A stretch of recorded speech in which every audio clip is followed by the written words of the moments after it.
I wanted to talk about the party of family values for a little bit. You know, the party of Lincoln, Abraham Lincoln. You know, the big top hat. You know, save the country.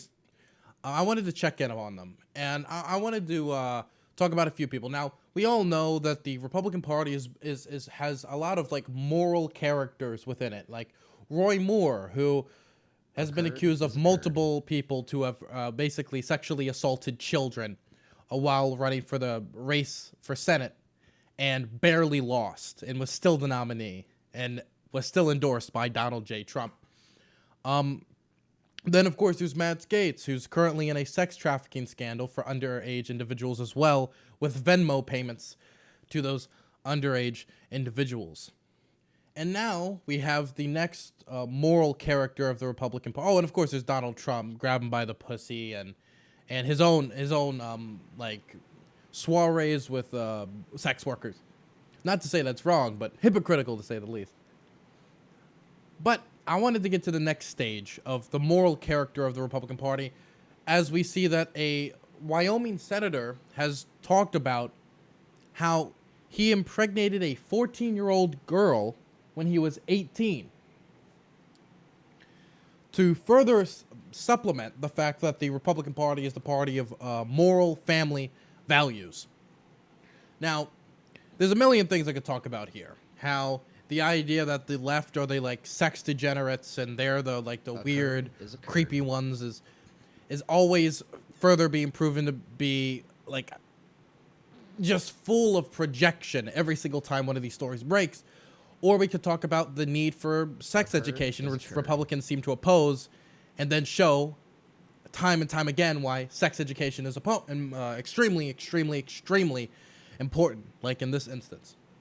Hey, Matty Cakes, thank you so much for the 10 tier 1s. And Draven, thank you so much for the tier 1. Look at all that wonderful support. I appreciate it. Thank you so much. I don't know why exactly talking about this Wyoming senator impregnating a 14-year-old girl inspired you all to sub to the channel and gift subs, but I guess I'll have to talk about it some more. This is not, of course, to say that Democrats don't have their own sex scandals, even though I don't exactly think Al Franken's is on par with this. It's merely to show that the party of family values means more like going for the younger part of the family, not the older part of the family. So let's learn a little bit about this. Wyoming State Senator Anthony Bouchard, a Republican trying to unseat U.S. Representative Liz Cheney next year. Liz Cheney, of course, the person who was sacrificed by the Republican establishment for merely deciding to stand up for Trump on one instance. Now, we all here don't like Liz Cheney's record on basically anything, but she wasn't removed because she has a bad record on foreign policy, workers' rights, environmental protections, LGBT issues, abortion. No, she was removed merely for not adhering to the Trump cult. So, of course, that being removed is an extremely worrying sign for the party of family values. And it looks like that Liz Cheney is going to be possibly replaced by someone, once again, showing to the world exactly how the Republican Party is the party of family values. He impregnated a 14-year-old girl when he was 18, describing the relationship as like the Romeo and Juliet story, and saying it was coming to light because of dirty politics. I don't know why he would try to give it such a positive light. I don't know why he wouldn't just say it was a massive mistake and give it a type of like fantasy novel type of Shakespearean angle, when he could have just said, I was a dumb kid, I did a dumb thing, and tried to sell it on that, but guess not. Bouchard initially disclosed what he described as a typical teenage relationship in a Facebook Live video to supporters Thursday.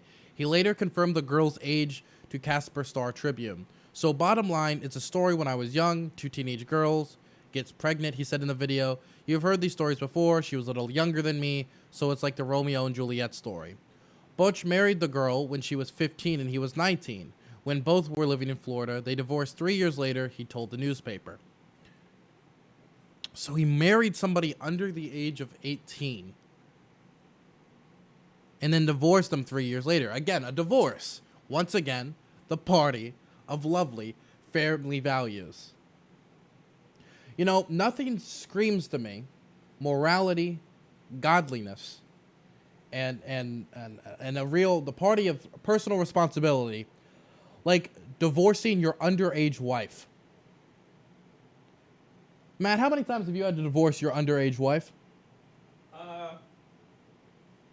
we have to talk about this? Okay. Well, we'll keep that one under wraps.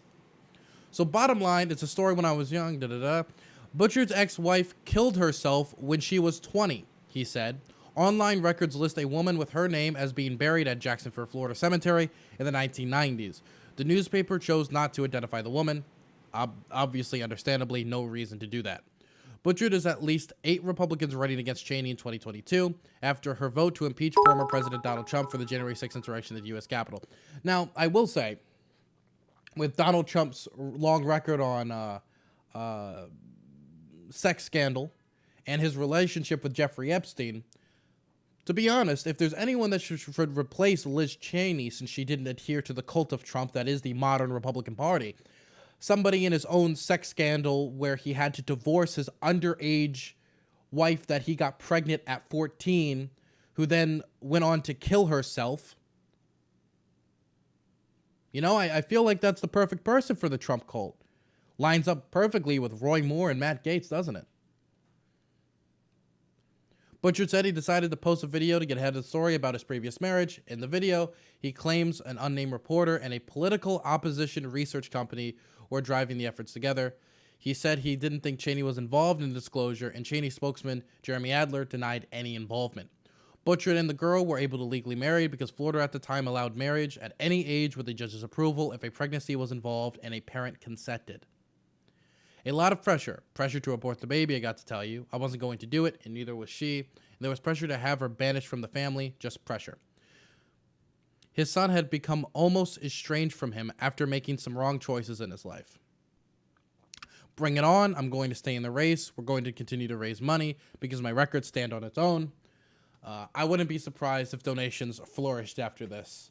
The thing that gets me always is the QAnon types. You know, the QAnon funders and donators and online message board people. They have this idea that Donald Trump, Matt Gaetz, and the rest of them, the anti-establishment ones, the ones fighting against Mitch McConnell and the evil Democratic Party with their Pizzagates and the John Podestas, they are fighting against an evil international conspiracy full of child sex trafficking, pedophilia, and just the worst of evil activity. Which seems like a noble goal. Yet it almost seems like every single time, when it comes to that faction of the party, those sex crimes and pedophilic tendencies seems to be right under their nose in their in the trenches of their movement. Whether it be Roy Moore and his sex scandal when he was going against Doug, and I believe it was Alabama maybe, I forget. Whether it be Matt Gaetz' recent sex trafficking scandal, Donald Trump's own prostitution and sex worker scandals that he's had throughout the years, or now this individual who's running to replace Liz Cheney, who I guess you could consider the Republican establishment who dared to buck Trump, is now in his own scandal for impregnating a 14-year-old girl who he later divorced when she was, I believe, possibly still underage. So I just wanted to bring this up for 2 reasons. Number 1, party of family values. And number 2, it seems like if you are a Republican or if you are a QAnoner type who really believes all the nonsense, I don't understand if you genuinely believed that sex trafficking is a major issue, that pedophilia is a major issue, and you want to fight it, why you're going around to fight the Democrats or fight these mythical, non-existent, elitist, circles of sex trafficking that they allege exist, when they could just look to their left or look to their right in their own trenches and fight the pedophiles in their own movement.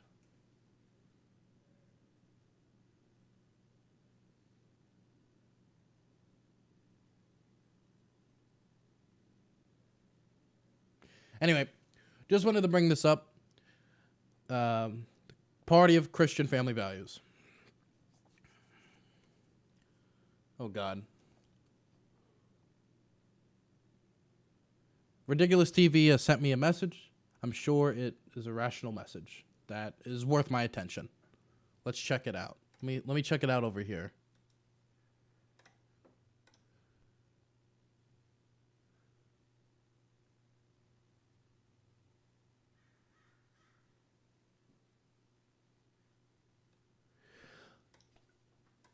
Here's the thing I get.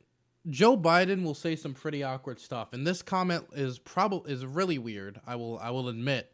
And there's always this stuff, and it's weird because when I was in the Capitol, there was this consistent thing of when I was wearing the Joe Biden hoodie on January 6th, it was like, you support that pedophile, you support that rapist, that evil this and that evil that. There has never been an accusation of pedophilia even lobbied against Joe that I can think of. Am I forgetting? Like I guess it's because he's just a Democrat throwing it at him, but it's just like a bunch of like photos of him like hugging a younger person awkwardly, or him just saying something weird, like some weird kind of creepier old man thing, when like Donald Trump has had multiple like actual accusations. Matt Gaetz is in a sex trafficking scandal. Roy Moore has had multiple credible accusations that crashed his campaign. And now we're talking about this guy impregnated a 14-year-old girl and had to divorce his underage wife. Like, I don't know what you guys consider pedophilia, but hugging a girl awkwardly or a weird comment like this isn't that. So I can just say, ew, that's weird. But nothing more than that. Not really anything that would decide whether I support or don't support a candidate. They're a bunch of just old white men in their 70s. They're going to say weird, creepy things once in a while. And, I'm honored to be joined today by Governor Northam and by two great representatives of the Commonwealth, Congressman Laurie and Congressman Scott. And I want to thank you for all that you do to represent these service veterans, because they're devoted to you. Their family members, the caregivers, survivors will call Virginia home. I'm especially honored to share the stage with Brittany and Jordan and Nathan and Margaret Catherine. I love those barrettes in her hair, man. I tell you what, and look at her. She looks like she's 19 years old, sitting there with her, like a little lady with her legs crossed. Brittany, you're doing triple duty as a veteran and military. Like that. Like, is it a little weird? Yeah, but he basically just said, oh, you look like a young lady. I love how your hair looks. It's weird, but nothing more than that. Because personally, I'd rather vote for the man who I go like, ugh, that's weird, than, oh yeah, multiple accusations of pedophilia, and the movement is literally just like bursting at the seams with sex trafficking and child rape accusations. Here's a good question for everyone in chat. Let's list these people out. Would you rather trust your child to be babysit by Matt Gaetz, Roy Moore, this guy who impregnated a 14-year-old girl, Donald Trump, or Joe Biden? Personally, I'd pick Biden. Because he's the only one who doesn't have some weird child rape accusations against him. Like, the weirdest thing I could have happen there is he just, like, hugs her awkwardly. And most likely, if Joe's there, Jill Biden's there too. And Jill Biden, like, there's literally nothing bad you can say about Jill Biden. She just seems like a very nice woman. None, please? I didn't say none was an option. I don't remember saying none was an option. Now you have to make a decision. Now that you're in chat and you said none, Finder, you have to make a decision. Jill is literally a teacher. Yeah. Well, isn't she like a community college teacher? So she doesn't exactly work with children. That's Dr. Jill Biden to you. True. True.